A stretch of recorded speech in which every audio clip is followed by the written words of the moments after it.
Hey guys, welcome back to today's video. Today is Wednesday, October 14th, 2020, and today I'm going to be talking about the battleground state of Georgia. This state with its 16 electoral votes has been a focus for the Democratic Party for quite some time now, and after an uneventful 2018 governor election, which they came very, very close, looking at the election now, the Democratic Party seems to be well within striking distance of winning this state. Looking at the last time it went to a Democrat was 1992, and realistically, the Democratic Party hasn't really come close. The closest time was in 2008 when John McCain won the state by 5.2%. Since then, it hasn't really been exactly too favorable for the Democrats. 2012 rolled around, Romney won it by 8%, and then 2016 was when Donald Trump actually had the smallest margin of victory in this state for a Republican since the beginning of the century. And if we're looking at it this time around, it's expected to be even closer. Now, Joe Biden today maintains his lead on the overall polling average, and the reason why I'm talking about this is because specifically this poll from Quinnipiac University, it shows Biden up a net 7 points in this battleground state. 7% amongst likely voters. Generally, likely voters actually hurt Joe Biden because they skew towards the right, because of the fact that white voters and older voters vote at a higher rate than minority voters and younger voters. They are typically oversampled in a likely voter group, which means that they will be the ones answering this likely voter poll, which in turn means that they will be voting. It looks like the poll will be voting a little bit more in favor of the Republicans, just because those groups generally are more conservative than minority groups and younger voters. And then an A-rated pollster, Survey USA, released numbers that shows Joe Biden with a 2-point lead statewide. So all in all, Biden is probably up in this battleground state. And it's honestly just very weird to see Georgia, which was a state that would have been completely out of reach 4 years ago. Yes, the Democratic Party discussed it. Yes, we were talking about it, but realistically, the Clinton campaign was not going to make a major play for Georgia. This time around, the Democratic Party absolutely is. And for the first time in a couple of months, Joe Biden actually takes a pretty significant lead. I mean, this lead has lasted a lot longer than his little bump in the beginning of August for 2 days. And yes, Biden did lead practically throughout the end of June and the early July part of the month, but realistically, as we got closer to the election, a number of Republican pundits were telling us that these conservative states with a very traditional, very Republican background would inevitably narrow up and turn in favor of Donald Trump, just because they will finally realize that the election is coming up and that they will actually have to no longer be undecided and actually commit to voting for Donald Trump. But we're 20 days away. People have cast their ballots in Georgia already. And day after day, if Biden is actually up 7 points, according to Quinnipiac University, or even 2 points statewide, that is not a good look for President Trump. So on the 2020 forecast, it's dead heat. Joe Biden took the lead earlier today, and then Donald Trump reclaimed the lead, but it's only narrow, and it's actually very, very close. I mean, in the Georgia Senate special election, we're actually in a very close race as well. In fact, the Democrats are now the favorites to win the Georgia Senate special election. Taking a look at the chances of the Democrats now winning the Senate, it's almost 3-4. For reference, a day ago, it was 2-3. And as we look at Georgia, I mean, this state has just gotten exceptionally close to a point where, it isn't even really imaginable for the Republican Party that this state would be considered safe.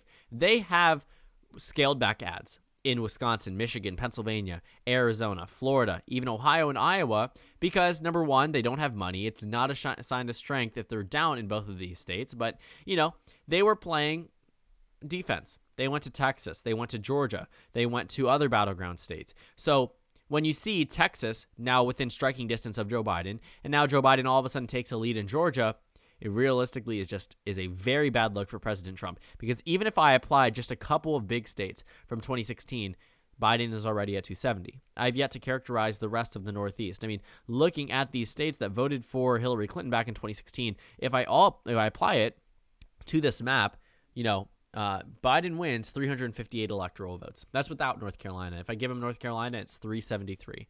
And, looking at Georgia specifically, this is a state where the GOP realistically should be very, very locked down on. When we talk about Georgia, when we talk about Texas, these are always Republican states that we think could be competitive, but we generally assess them as out of reach for the Democrats. We don't think that, none of my predictions have I ever characterized Texas as a Democratic state. And Georgia, maybe early in 2017 when Donald Trump was at a very low in terms of his approval. But, what we see now in Georgia is that Donald Trump may not actually be leading by the amount that I personally think he is, that the pundits personally think he is. And I get it. We were all burned in 2016 when we thought that the polls were going to go one way. That was a really big blow in American confidence to the polling data and to, pundits themselves. But what we see now is that if Joe Biden even comes remotely close to winning the state of Georgia, that will be a very strong warning sign for the GOP that maybe it just isn't Texas that's moving away from the GOP. I mean, based off current polling data, every single state on this screen is correct. We have Georgia going blue, Iowa, Ohio going blue. Texas is the only battleground state. And I am, at some point, I do think that Texas could very well end up with a Democratic lead if Biden makes a final last-minute play for this state. Now, they have been making a play for it throughout the entire campaign season, but we've seen them start to send out Spanish-only ads and focus on this state, and they have an excess of money. Over $300 million raised in September alone.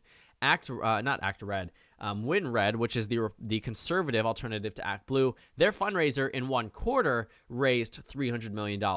I mean, the Biden campaign raised more than that in September, and, looking at August, it was an even bigger haul. I mean, the week after Ruth Bader Ginsburg's passing, the Democratic Party raised, I believe, nearly $200 million, which was roughly half of what they had made in August. So looking at what the Democratic Party has on hand, I see why they are now targeting Texas. Because what the Trump campaign had to do was scale back Arizona. They scaled back Michigan first, then Arizona, and then Pennsylvania was dropped off the list. And then in a supposed show of strength, they withdrew Wisconsin, Ohio, and Iowa. And they were making a play for Georgia and Texas because these are states they so direly needed to defend. And now Georgia is neck and neck, in fact, leaning Biden. Because never, not once, not twice, never, throughout the entire campaign season was Joe Biden ever tied or the favorite to win Georgia. I mean, look at it. Look at how the graph diverges from being at some point in time a 70% chance that Trump wins Georgia all the way down to a 50% chance. I mean, looking at the Georgia Senate special election, the fact that it's a toss-up now, in the Georgia regular election, the fact that, it's closer than before. I mean, looking at David Perdue's peak, obviously it's not that big of a decrease, but at the same time, you can't ignore the numbers that if Joe Biden somehow is able to win Georgia, he could be carrying over some Democrats with him. And if we're looking at the winding path to victory, Georgia was actually blue today. Now, it's tied, and the 538 does give Donald Trump the narrow upper hand, but look at that forecasted vote share. I mean, it could realistically go either way. Like I said, Biden leads in almost every single swing state, except for the 538 average of Texas, not 538 average, the 538 forecast in Texas and Iowa. Iowa, in terms of polling data, actually shows Biden ahead, but 538 expects it to go red. For Georgia, this state is insanely close, and you cannot ignore this lead. You cannot ignore this lead for the Democrats. I mean, this is something that we have never seen. This is something that the Democratic Party hasn't really envisioned. When they looked at Hillary Clinton's 2016 campaign, they thought that it was, yes, she could possibly do well, but at the same time, when we were looking at the data, there was nothing indicating that Hillary Clinton could have actually won Georgia. There were some fluke polls that showed Trump ahead by 3, 4, 5%, but there was never a point in time where we said conclusively Hillary Clinton is absolutely going to win Georgia. And we're not saying that now. But if Biden is up by 1.2% on Election Day, you can probably guess that he is going to do very well. And the thing about Georgia is Biden doesn't need it. Trump desperately needs this state. Take a look at Texas and Georgia. These are two large electoral prizes. If I apply the 2016 election results, which I'm going to do right now just for the sake of explaining the situation, Biden does not need the state of Georgia. As you can see, Biden has already won the election through Florida and North Carolina. But Georgia, if it flips to the GOP, to the Democrats, and the GOP actually retains North Carolina, Biden still wins. Now, if Florida goes red and Georgia goes blue, which is a very unlikely scenario, obviously Trump would win the election. But the Democratic Party has locked down the Rust Belt. They've all, they're all but surely going to probably lock down a number of these other battleground states. Arizona has pretty much been locked down. So Georgia, like I said, it's crucial. Trump could very well win Arizona. He could very well win Wisconsin, but let's say Biden somehow flips Georgia. Biden wins the election. This state with its 16 electoral votes strips Donald Trump of a re-election bid, and obviously a very unlikely map would be the one on your screen where Biden somehow wins Georgia but loses Wisconsin and Arizona. But it's a sign, because we were talking about the Rust Belt 3 years ago. Then we expanded our discussion to Arizona. And then now we're talking about North Carolina and Florida. And 3 weeks before the election, we're talking about Georgia, we're talking about Ohio, we're talking about Iowa, and we're talking about Texas. All in all, not a good look for Donald Trump. I know that's been a reoccurring theme on my channel, but rightfully so. Because I'm putting it how it is. The fact that Joe Biden is within striking distance, not only within striking distance, but leading by 7 or 2. It doesn't matter. A lead is a lead. The Electoral College is a winner-take-all system. Biden is leading in Georgia. But guess what? He doesn't need it. That's the thing about Joe Biden's campaign. They are getting a landslide without even trying as hard as Hillary did. Hillary Clinton's campaign really wanted a landslide. They really wanted to overwhelmingly defeat Donald Trump. Once they started to realize, as the states poured in on 2016, you know what? They could have won if they had just held the Rust Belt. If they just held the blue wall, they would have technically been fine. But Donald Trump broke through there because they went further than the Rust Belt and completely left it behind. They forgot about Wisconsin. They forgot about Michigan. Trump outspent Clinton in Wisconsin. That was the only swing state, really, where he outspent her.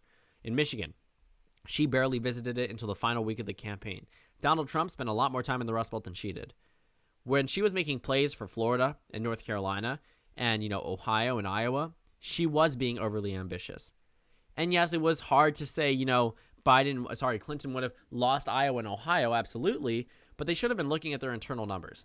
There was nothing indicating that the Rust Belt was exactly going to be 100% solid. Because while Hillary Clinton did have strong leads at certain points in Wisconsin and Pennsylvania, we saw in the final stretch of the campaign season that they were within the margin of error. The only state that was wrong fundamentally and outside the margin of error in terms of an incorrect prediction was Wisconsin. One state out of 50 plus the District of Columbia. So there is a false narrative painted that all of the polls were somehow incorrect. But at the same time, I do want to point out that the fact that Wisconsin was the only state really doesn't invalidate the polls too much. And the Democratic Party should be looking at the data today and saying, we should be happy where they are. We, speaking as if I'm coming from the Democratic Party, we should be happy with where we are today. But they cannot become complacent. But now, it's just very hard for me to see how Donald Trump can win a re-election bid when we started off with the Rust Belt being lost. Then we moved to Arizona. And then we moved to North Carolina and Florida. And now our discussion is opened up to Ohio, Iowa, and guess what? Now Georgia. Never a good look. Not a good look right now. Realistically, the Democratic Party is doing very well in Georgia. It's a 50-50 tie, the first time in the 2020 election's history. And it probably won't get too much better for Donald Trump from here. So thank you guys so much for watching this video. Make sure to comment down suggestions below. Subscribe on the left if you haven't already, and check out the Instagram and Twitter. At the bottom left of the screen, there's also a Discord link for you to go ahead and join. On the screen, there's a video you can watch, and then a playlist for my 2020 election videos. Again, thank you guys so much for watching, and I will see you all tomorrow.